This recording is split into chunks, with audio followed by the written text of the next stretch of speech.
तर नमस्कार मंडळी, तुमच्या सर्वांचं स्वागत आहे एक नवीन व्लॉगमध्ये. तर आज आहे बुधवार आणि आज आपण आलेलो आहोत मच्छी मार्केटला. तर सर्वप्रथम सोहेल भाऊंकडे अर्धा किलो चिकन घेतलं आणि नंतर मार्केटमध्ये गेलो. मार्केटमध्ये गेल्यानंतर भोईर भाऊंकडे मस्तपैकी रसरशीत असा रावस घेतला. तर त्यांनी मस्तपैकी आपल्याला फ्रायसाठी कट करून दिलेले आहेत. तर आता आपण सर्व सामान घेऊन चाललो आपल्या घरी. घरी आल्यावरती आईने मस्तपैकी सामानाची सॉर्टिंग केली. चिकन वेगळ्या बाजूला, मच्छी वेगळ्या बाजूला.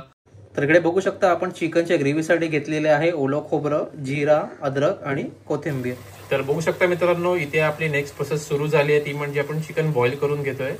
स्टार्टिंगला आपण याच्यामध्ये टाकलेले आहे हळद, दुसरं टाकलेलं आहे मीठ, तिसरी कढीपत्ता आणि चौथा टोमॅटो. याला आपण 15 ते 20 मिनिटं मस्तपैकी वाफवून घेणार आहोत.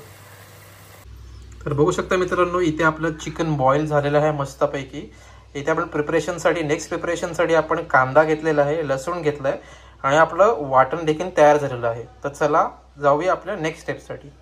तर आपण इकडे आता दुसरी प्रोसेस सुरू केली आहे, ज्यामध्ये आपण तेजपत्ता, खडे मसाल्यामध्ये आपण तेजपत्ता घेतलेला आहे, दालचिनी, काळी मिरी, लवंग आणि या सर्वांना आपण तेलात परतवतोय. त्यामध्ये कांदा आणि लसणाचा देखील समावेश आपण केलेला आहे. त्याला सगळ्याला आपण थोडंसं कांद्याला सुद्धा लाल होईपर्यंत आपण ठेवणार आहोत. आता हा कांदा मस्तपैकी लाल झालेला आहे. आता आपण त्याच्यामध्ये मसाला टाकणार आहोत. मसाला टाकलेला आहे. आता याच्यामध्ये आपण वाटण देखील टाकणार आहोत. त्याला व्यवस्थित परतून घ्यायचं आहे, एकजीव करायचं त्याला व्यवस्थित. फक्त तुम्हाला जेव्हा तुम्ही मसाला टाकाल तेव्हा गॅस कमी करायचा आहे, त्या तुमचा मसाला जळण्याची देखील शक्यता आहे. त्याला व्यवस्थित एकजीव होईपर्यंत त्याला व्यवस्थित परतून घ्यायचं आहे. तर बघू शकता मित्रांनो, कसा मस्त मसाल्यावर तरी अशी आलेली आहे, म्हणजे आपला मसाला पूर्णपणे शिजलेला आहे. आता आपण याच्यामध्ये टाकूया चिकन. चिकन टाकलं जातं. आता त्याला देखील आपण व्यवस्थित परतून घेणार आहोत.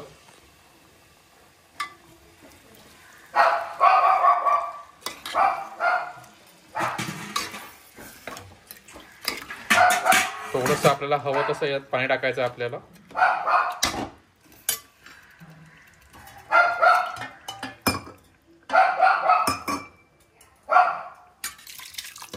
तर बघू शकता मित्रांनो, आता आपण मच्छीचं मॅरिनेशन तयार करणार आहोत. इकडे आपल्याला मस्तपैकी धुवून असा रावस मसाला घेतलेला आहे. इथे आपण वाटण केलेलं आहे. या वाटणामध्ये आपण अद्रक, लसूण, कोथिंबीर, जिरा या गोष्टी आपण यात ऍड केलेल्या आहेत. त्याच्यात आपला घरगुती मसाला आणि हळद टाकणार आहोत. तर चला आपण सुरू करूया. आता याच्यावरती आपण थोडं हळद टाकणार आहोत. त्याच्यानंतर आता घरचा मसाला, तो कुठलाही असेल, तुमचा आगरी असो, मालवणी असो, कुठलाही असो. ही अगदी सोप्या पद्धतीची अशी फिश फ्राय आहे, जी की झटपट पद्धतीने तयार होते. तुमच्या चवीनुसार जेवढं तुम्हाला तिखट हवं त्या हिशोबाने तुम्ही त्याच्यात मसाला ऍड करत जा. आणि जे आपलं मॅरिनेशन केलेलं जे जे आपलं वाटण आहे ते आपण त्याला वाटण त्यात टाकायचं आहे.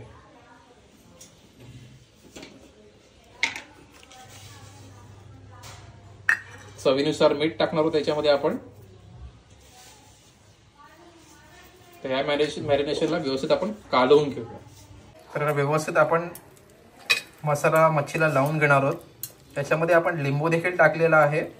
चवीनुसार तुम्हाला हवा तसं तुम्ही त्याला लिंबू टाकून देखील मॅरिनेशन करू शकता.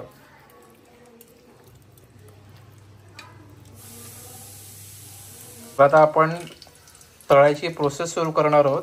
तर हे इथे आपण ज्वारीचं पीठ घेतलेलं आहे.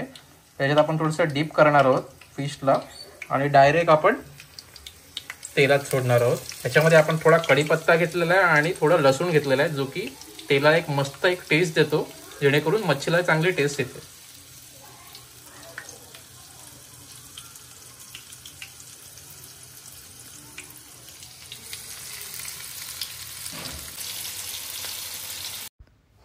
तर मित्रांनो, आपली थाळी पूर्णपणे रेडी झालेली आहे. तर यामध्ये तुम्हाला तांदळाची भाकर, राईस, चिकनचा रस्सा आणि मस्तपैकी रावस फ्राय असं भेटणार आहे. व्हिडिओ आवडला तर नक्की लाईक, शेअर आणि सबस्क्राईब करा. धन्यवाद.